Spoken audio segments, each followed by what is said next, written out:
Picture this. You are a diver in the open ocean. A massive predator approaches. You reach out, grab it by the nose, flip it upside down, and it goes to sleep. It goes completely limp. We've all seen the videos, maybe with a bit of cringe. It's called shark hypnosis, or scientifically, tonic immobility. For decades, we've treated this like a pause button for sharks. Researchers use it to perform surgery. Aquariums use it for vet checks. But here is the question that keeps biologists up at night. Why on earth would an apex predator evolve an off switch that any creature with a thumb can activate? Is it a defense mechanism, a glitch in the matrix, or something else entirely? Welcome to Athletes of the Reef podcast, where we explore the fascinating world of scientific research and make it accessible to everyone. I'm your host, Alex Morgan, and today we are looking at a new paper that completely flips, pun intended, our understanding of this phenomenon. And to help us unpack it, I am thrilled to welcome back Dr. Jodie Rummer. It is great to be back, Alex. And yes, today we are talking about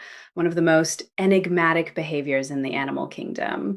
This work was actually led by Joel Gayford, a brilliant researcher who is one of my current PhD students. We published this just recently in 2025 in the journal Reviews in Fish Biology and Fisheries. It represents a massive effort to figure out why our athletes of the reef sometimes act more like experts in napping. Napping sharks is a great image. So, before we get into what Joel and you discovered, let's set the baseline. What is the old understanding? If I asked a marine biologist 5 years ago, why do sharks go limp when you flip them over? What would they have told me? Well, indeed. The overarching theory has been that tonic immobility serves as an anti-predator defense. We call it hangover or playing dead.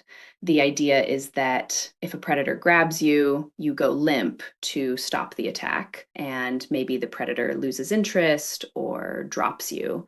We see this in possums, we see it in some insects. But there is a major problem with applying this logic to sharks. Which is? Physiology. When a possum plays dead, it goes rigid. Its muscles lock up. In sharks, rays, and chimeras, the group we call chondrichthyes, they exhibit what we call a tonic limp response, or TLR. They don't go stiff, they go completely ragdoll. Their muscles relax, their breathing becomes deep and rhythmic. It looks less like playing dead and more like deep meditation. Also, who are the predators of sharks? Usually bigger sharks, or orcas. And orcas don't get bored if you go limp. They actually flip stingrays upside down on purpose to induce this state so they can eat them without a fight. So, if this is a defense mechanism, it is a catastrophic failure. Right, so if I'm a shark and an orca whips me over, going limp is basically serving myself up on a silver platter. That doesn't sound like a survival strategy. So what did you and Joel set out to do in this new paper? We started with a pretty simple question. Does every shark and ray actually do this? People use this trick all the time, but when we looked closely, there wasn't much hard evidence behind it. We assumed it was universal, but we hadn't checked. So Joel and I began testing species directly in the lab and field, and we also reached out to colleagues across the globe who work hands-on with these animals every day. By pooling those observations, we were able to assemble data across 13 species and start asking what this behavior really looks like across the whole family tree. And this included a very special guest, right? The ghost shark.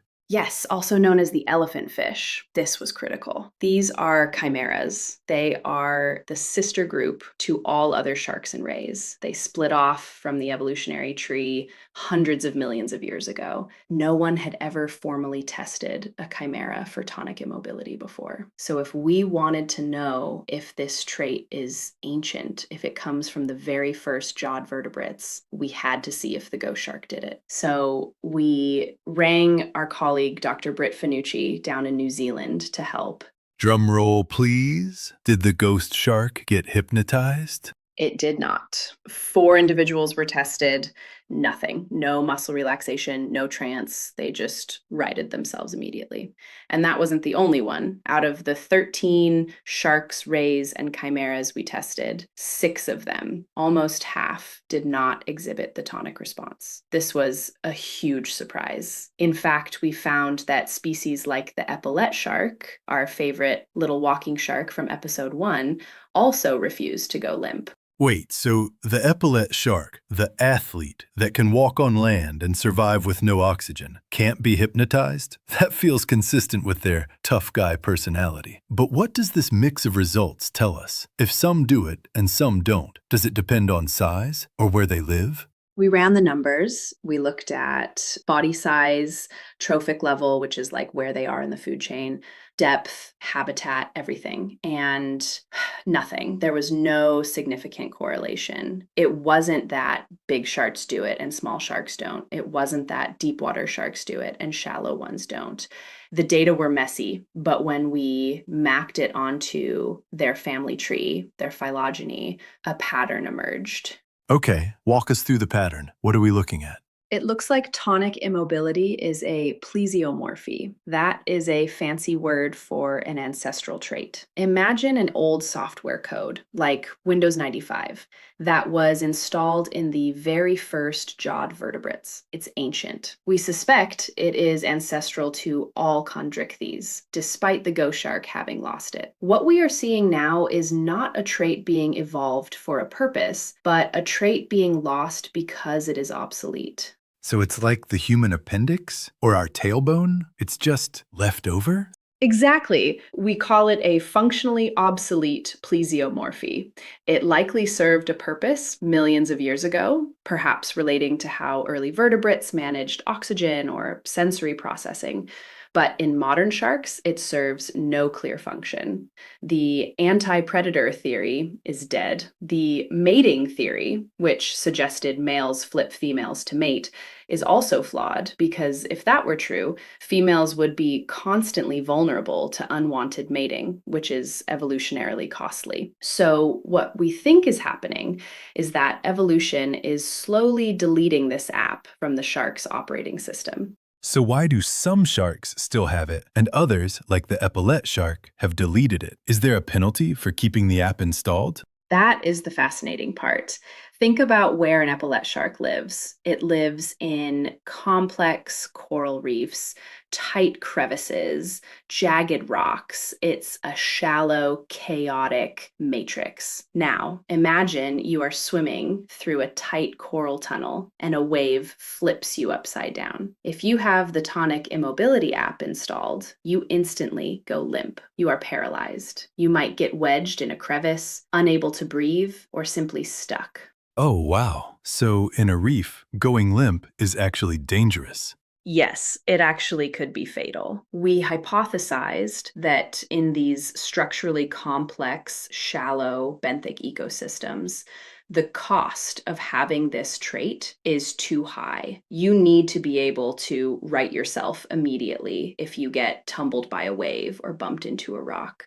So evolution has selected against it. The sharks that didn't go limp survived better. Meanwhile, pelagic sharks, open ocean sharks, rarely bump into anything. If they flip over for a few seconds, it doesn't matter. There is no evolutionary pressure to delete the code, so the trait persists. This completely changes how we look at shark hypnosis. It's not a secret weakness. It's just baggage. It's evolutionary baggage. It is. And this has huge implications for how we do research. We often use tonic immobility as an anesthetic alternative to put sharks to sleep for minor procedures like blood samples or inserting tags.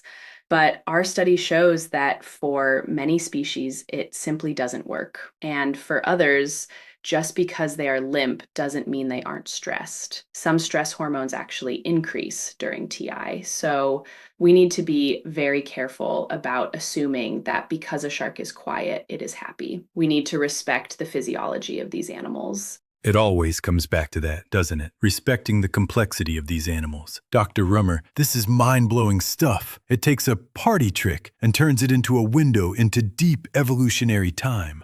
That is the beauty of science, Alex. Even the things we think we know, like flip a shark and it sleeps, are often hiding much deeper, more complex stories. Healthy sharks equal healthy oceans, and understanding their evolutionary history also helps us protect their future. Well said. And for our listeners, if you want to support the incredible work Dr. Rummer and her team, including researchers like Joel Gayford, are doing, please head over to the PhysioShark website or the Rummer Lab donation page at rummerlab.com/donations. It is fully tax deductible. That is it for this episode of Athletes of the Reef. I'm Alex Morgan, reminding you that sometimes the best move isn't to play dead, but to just keep swimming. See you next time.